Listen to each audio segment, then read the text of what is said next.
Un nouveau chapitre très important, la dégustation.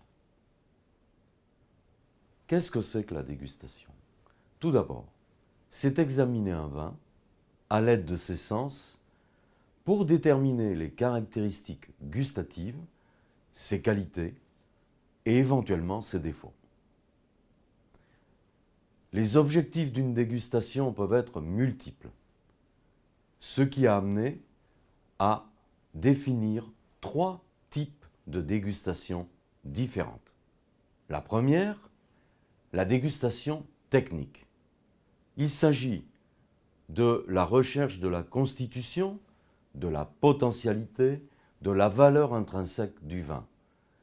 C'est celle pratiquée par le technicien, l'œnologue, le jury d'agréage ou le juré de concours officiel. Ensuite, la dégustation commerciale. Il s'agit ici d'une recherche d'un style qui correspond à une demande d'un marché, à un rapport qualité-prix. Et enfin, la dégustation gastronomique, qui est la recherche des conditions où la consommation du vin donnera un maximum de plaisir et de satisfaction. Elle constitue donc la vocation ultime de tous les vins. Les mécanismes principaux vont être le ressenti, l'analyse, la définition, la description des sensations. Le dégustateur maintenant.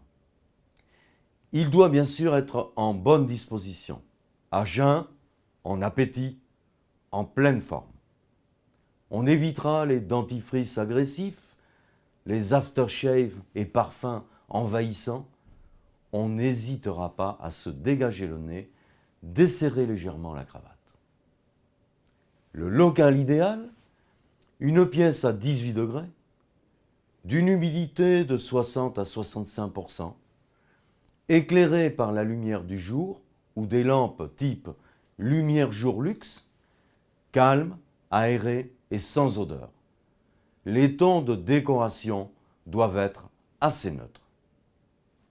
En quoi consiste la dégustation? 4 grandes parties. Observer, donc le visuel. Sentir, ce que l'on appelle l'olfactif. Goûter, ce que l'on appelle le gustatif. Et la résultante de ces différentes phases, qui sera donc la synthèse ou la conclusion finale sur le vin que l'on a goûté. Revenons à l'aspect visuel. Il s'agira de décrire la couleur du vin, sa densité, sa limpidité, y a-t-il des particules en suspension ou pas, sa fluidité, sommes-nous devant un vin léger ou un vin gras. Enfin, il faudra parler de l'effervescence ou de la présence de bulles. Les informations olfactives, ce que l'on appelle le nez, vont déterminer plusieurs phases. Les arômes primaires, issus du raisin, les arômes secondaires, plutôt en provenance des fermentations et des macérations, et les arômes tertiaires, appelés aussi arômes d'évolution, qui vont venir la plupart du temps de l'élevage et du vieillissement du vin en bouteille. Ensuite, le gustatif, toutes les sensations qui vont venir de la bouche, plus particulièrement la présence des goûts sucrés, salés, acides ou amers, les arômes apportés par les voies rétronasales, appelés arômes de bouche, l'apparition aussi de nouvelles odeurs qui arrivent suite à l'oxygénation. Enfin, des sensations soit tactiles, la consistance, la fluidité, l'onctuosité, ou des sensations thermiques, notion de froid, de chaud, de brûlant. Pour terminer, quelques sensations chimiques au niveau des muqueuses avec l'astringence, l'âpreté, la pétillance. Quand on parle de vin, une notion très importante est celle de l'équilibre. Il s'agit de l'interaction entre les saveurs et les sensations. Il y a un équilibre agréable quand les sucres, les alcools, les acides sont en phase. Il peut y avoir aussi un équilibre désagréable quand un des facteurs l'emporte trop sur les autres. La synthèse de dégustation. Après les 3 observations liées au visuel, olfactif et gustatif, nous allons en tirer les conclusions majeures. C'est la finalité de la dégustation et l'interprétation des informations pour savoir si le vin est harmonieux. Cela veut dire, est-ce que les paramètres visuels, olfactifs et gustatifs sont-ils bien en phase, ce que l'on appelle communément l'harmonie d'un vin? Comment mettre en œuvre maintenant une dégustation? D'abord, le verre. Il faut utiliser un verre de forme globuleuse ou d'œuf tronqué avec une ouverture plus petite que le ventre, permettant la concentration des odeurs et du bouquet vers le nez. On évitera les verres teintés, taillés, tarabiscotés. Il existe, pour information, plusieurs types de verres adaptés soit aux régions, le verre à Bordeaux, le verre à Bourgogne, le verre d'Alsace, mais aussi reliés à des normes comme celles imposées par l'INAO ou celles imposées par l'AFNOR. Maintenant, comment remplir correctement son verre? D'abord, le sentir. Au moindre doute, ne pas hésiter à le remplir complètement d'eau pour le rincer. Ensuite, le remplir d'un tiers généreux de vin. Pas assez rempli, les odeurs resteront au fond du verre. Trop rempli, au contraire, les odeurs s'échapperont trop rapidement. Il faut bien tenir son verre. À moins de vouloir réchauffer un vin servi trop froid, on tiendra toujours le verre par le pied ou par la jambe. Rentrons un peu dans le détail de la dégustation. L'examen visuel. Il s'agira de décrire la couleur, son intensité, foncée ou pâle, les nuances.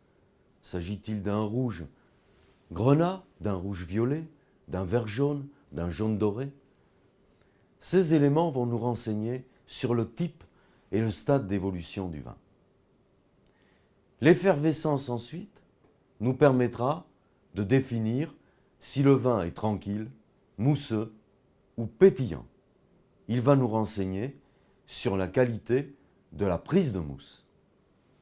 La limpidité, le vin est cristallin, clair, louche, trouble. Il va nous renseigner sur la présentation et éventuellement sur des altérations éventuelles. La fluidité, le vin est coulant, filant, visqueux. Cela nous donnera des informations, surtout pour les vins doux, sur la richesse potentielle du vin. Deuxième partie, l'examen olfactif. Nous ferons tout d'abord un premier coup de nez, sans remuer le vin dans le verre. Cela permet de percevoir les substances les plus volatiles et de nous renseigner sur la finesse du vin.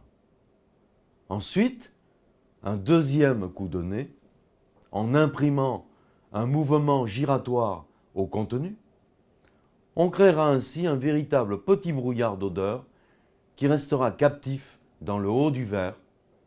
Et après cette agitation, on observera une augmentation d'intensité, une modification des odeurs et la perception de substances moins volatiles qui auront été ainsi libérées.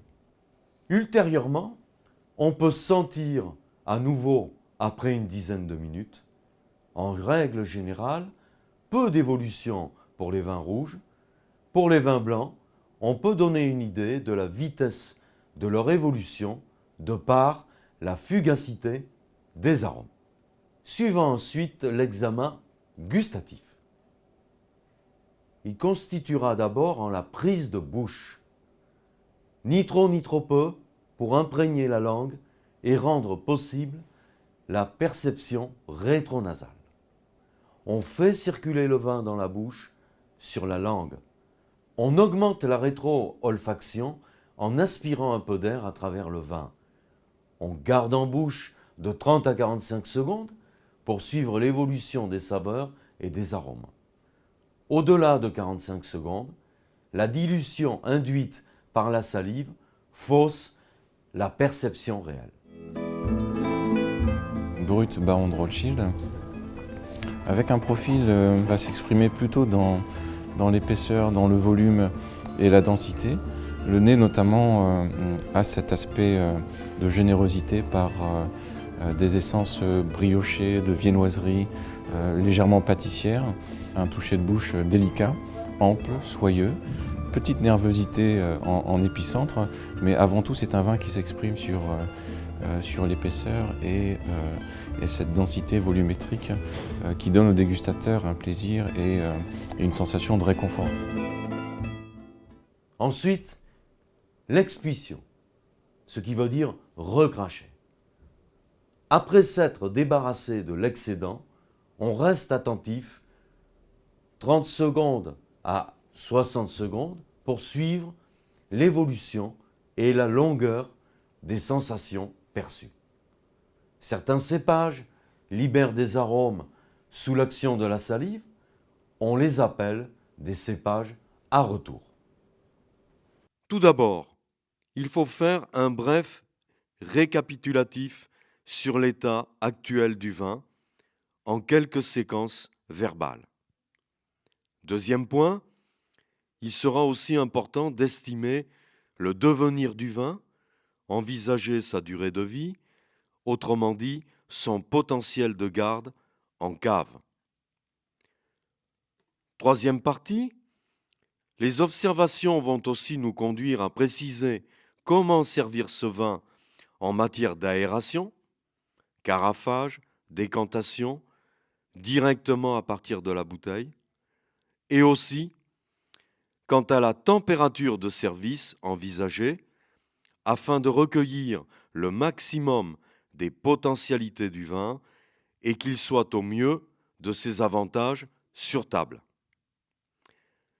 Le dernier point, quatrième partie de la synthèse, nous conduira à faire quelques propositions de préparation culinaire à accommoder avec des plats complets, décomposés, en indiquant l'ingrédient principal. S'agit-il d'une viande, d'une volaille, d'un poisson? Exprimer son mode de cuisson, les légumes additionnels, ainsi que les sauces, crèmes, assaisonnements éventuels ou envisagés, et bien sûr, indiquer pourquoi l'accord doit fonctionner en justifiant ses choix.